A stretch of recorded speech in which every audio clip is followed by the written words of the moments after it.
Hello friends, मेरा नाम सिंटू दास है। और तो चलिए फ्रेंड्स, आज सब लोग को डीजी के बारे में कुछ बताना चाहता हूँ। डीजी में कौन सा पार्ट्स रहता है, डीजी काम कैसे करता है। जो ये देख रहे हो, ये मेरा 500 kVA का डीजी है और ये डीजी का पूरा कैनोपी है। डीजी कैसे स्टार्ट होता है उसके बारे में प्रोसेस बताए, कैसे कैसे स्टार्ट होता है। जब एक कंट्रोल पैनल से ऑटोमेटिक अपने आप जब मेन सप्लाई जाता है, उसके बाद जब स्टार्ट होता है तो स्टार्टर मोटर को सप्लाई देता है, नहीं तो मैनुअल पे इधर से मैनुअल का वो पुश बटन दबा के तो डीजी को स्टार्ट करते हैं। डीजी जब स्टार्ट होता है उस कंडीशन में क्या होता है, ये जो फ्यूल टैंक है नीचे, जो फ्यूल टैंक दिख रहा है, उससे वो फ्यूल को साफ करता है। सक्शन करने के बाद ये क्या होता है, फ्यूल वाटर सेपरेटर में आता है। फ्यूल वाटर सेपरेटर में फ्यूल के अंदर पानी रहेगा तो उसको पहले सेपरेट करेगा।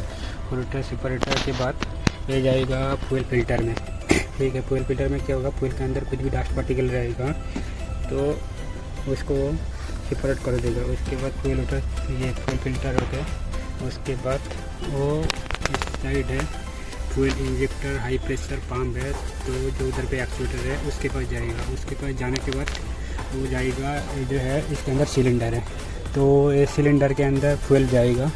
सिलेंडर के अंदर फ्यूल जाएगा। उसके बाद ये जो है 4 स्ट्रोक का इंजन है, suction stroke, compression stroke, power stroke and exhaust stroke. Suction stroke में क्या होगा, जब top dead centre to bottom dead centre जब पिस्टन नीचे जाएगा उस कंडीशन में क्या होगा, जो ये एयर फिल्टर है ना, एयर फिल्टर से ये एयर को फिल्टर करके वो सिलेंडर के अंदर जो सक्शन करेगा पहले, तो उसका इनलेट वाल्व ओपन होगा।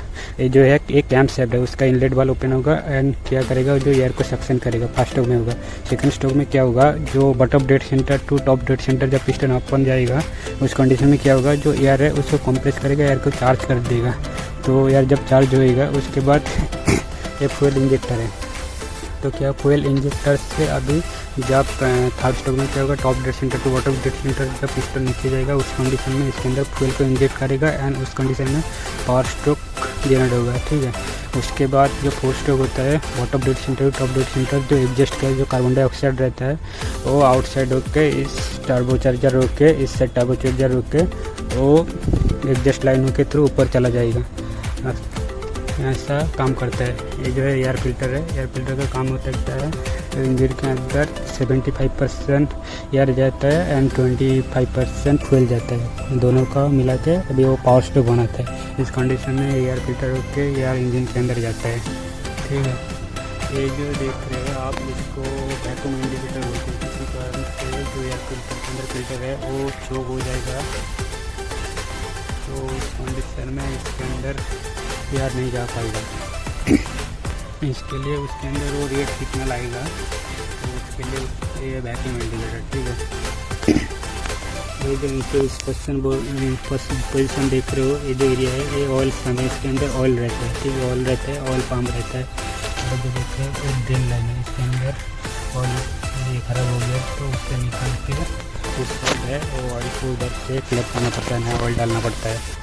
ठीक है, अभी ये किसी कंडीशन में चालू है। ठीक है, ये इसको स्टार्ट किया, अभी ये एक नॉर्मल लोड पे चल रहा है। 500 kVA का डीजी 100 किलोवाट लोड पे चल रहा है।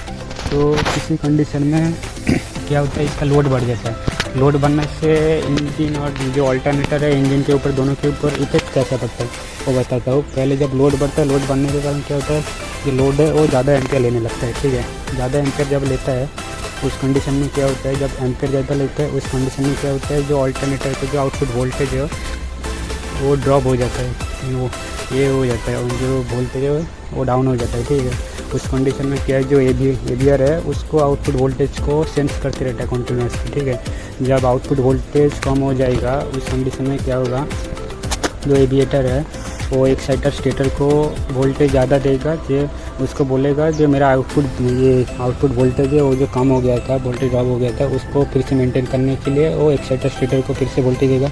एक्साइटर स्टेटर, उसके बाद एक्साइटर स्टेटर में इलेक्ट्रिक सप्लाई देने के बाद उसका जो मैग्नेटिक फील्ड है और भी ज़्यादा स्ट्रॉन्ग हो जाएगा। तो उसके बाद वही जो 415 वोल्टेज है वही फिर से वो अचीव कर लेगा। ठीक है, अभी इसके ऊपर, इंजन के ऊपर कैसे इफेक्ट होता है, जब अल्टरनेटर का जो एक्साइटर स्टेटर को जो वोल्टेज देने के बाद जो उसका जो मैग्नेटिक फील्ड है वो स्ट्रॉन्ग होने के बाद क्या होता है, इंजन जो 1500 आरपीएम पे चल रहा है अभी क्या होगा, उसका आरपीएम के ऊपर इफेक्ट करेगा। उसका आरपीएम 1500 से अभी नीचे जाएगा। जब 1500 से नीचे जाएगा उसका जो स्पीड सेंसर रहता है ना, वो स्पीड सेंसर उसको कंटिन्यूसली सेंस करते रहता है। मेरा वो सेंस करके उसको गवर्नर को सिग्नल देता है। गवर्नर ये मैं दिखाता हूँ, गवर्नर ये होता है, गवर्नर होता है, ठीक है।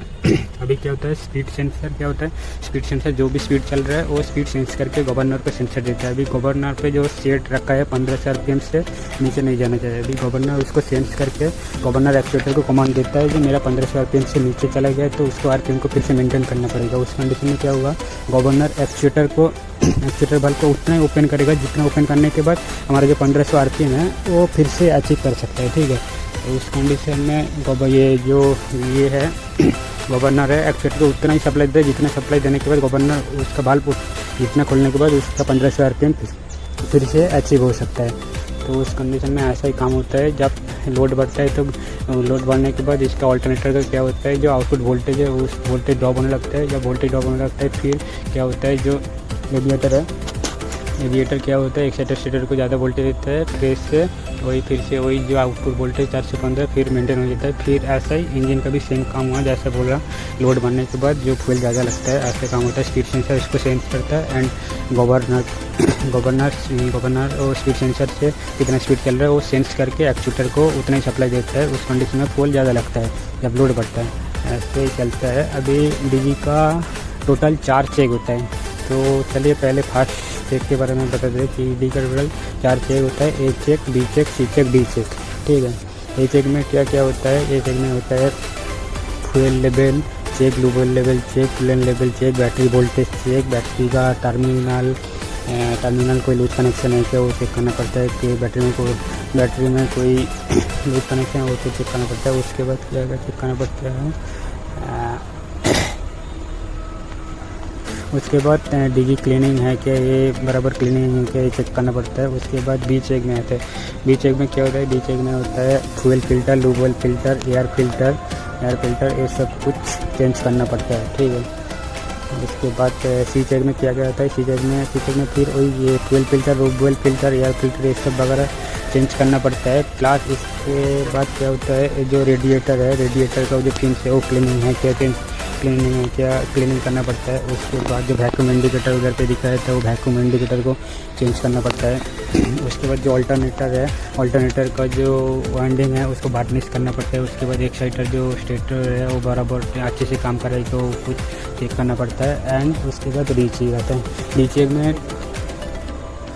में क्या होता है, रीचेक में जो ऑल ओवर द मेंटेनेंस मतलब डीजी का जो पूरा ट्रबल शूटिंग उसमें होता है रीचेक में।